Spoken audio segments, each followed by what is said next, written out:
ശബരിമലയിൽ സുരക്ഷ ഉറപ്പുവരുത്താനും ഭക്തർക്ക് സഹായമൊരുക്കുവാനും സന്നിധാനത്ത് മാത്രം 1500ഓളം പോലീസുകാരെയാണ് വിന്യസിച്ചിട്ടുള്ളത്. നിർദ്ദേശങ്ങൾ പാലിച്ച് ഭക്തർ പോലീസിനോട് പൂർണ്ണമായി സഹകരിക്കണമെന്ന് chief police coordinator ADGP S. Sreejith അറിയിച്ചു. ഒരു പോലീസ് മേധാവിയുടെ കീഴിൽ 2 അഡീഷണൽ എസ്പിമാർ, 10 ഡിവൈഎസ്പിമാർ, 27 CIമാരും 90 SIമാരും. സിവിൽ പോലീസ് ഓഫീസർമാരുടെ എണ്ണം 1250. ശബരിമലയിൽ ഡ്യൂട്ടിയിലുള്ള പോലീസ് സേനയുടെ മാത്രം എണ്ണം ഇത്രയേറെ വരും. 12 ദിവസം വീതമാണ് ഓരോ ടീമിന്റെയും duty. Sabarimala police special officer KE ബൈജുവിന്റെ നേതൃത്വത്തിലാണ് ആദ്യഘട്ടത്തിൽ സന്നിധാനത്ത് പോലീസിന്റെ പ്രവർത്തനം. ഭക്തന്മാരോട് മാന്യമായി പെരുമാറണമെന്ന പോലീസുകാർക്ക് മേലുദ്യോഗസ്ഥർ കൃത്യമായ നിർദ്ദേശം നൽകിയിട്ടുണ്ട്. ഒപ്പം എല്ലാവർക്കും സുഖകരമായ ദർശനം ലഭിക്കുന്നതിനും പ്രശ്നങ്ങൾ ഒഴിവാക്കുന്നതിനും പോലീസിനോട് ഭക്തരും സഹകരിക്കണമെന്ന് chief police coordinator ADGP S. Sreejith അറിയിച്ചു.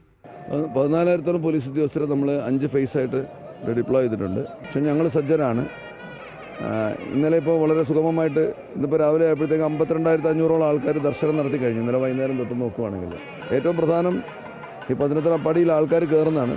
അപ്പോൾ അതിൽ ഭക്തജനങ്ങൾ ഞങ്ങളുമായിട്ട് സഹകരിച്ചിട്ട് എല്ലാ പടിയും തൊട്ട് തൊഴുക എന്നുള്ള പരിപാടിയൊക്കെ ഒന്ന് വേണ്ടാന്ന് വെക്കണം.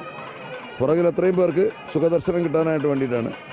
18ാം പടി കയറാൻ ഭക്തരെ സഹായിക്കുന്ന പോലീസുകാർ 15 മിനിറ്റ് കൂടുമ്പോൾ മാറിക്കൊണ്ടിരിക്കും. മുൻവർഷങ്ങളിൽ 20 മിനിറ്റിലായിരുന്നു മാറിയിരുന്നത്. പോലീസിനു പുറമെ കേന്ദ്രസേനയും പതിവ് പോലെ ശബരിമലയിൽ സുരക്ഷാ ഡ്യൂട്ടിയിലുണ്ട്. അമൃത ന്യൂസ്, കൊല്ലം.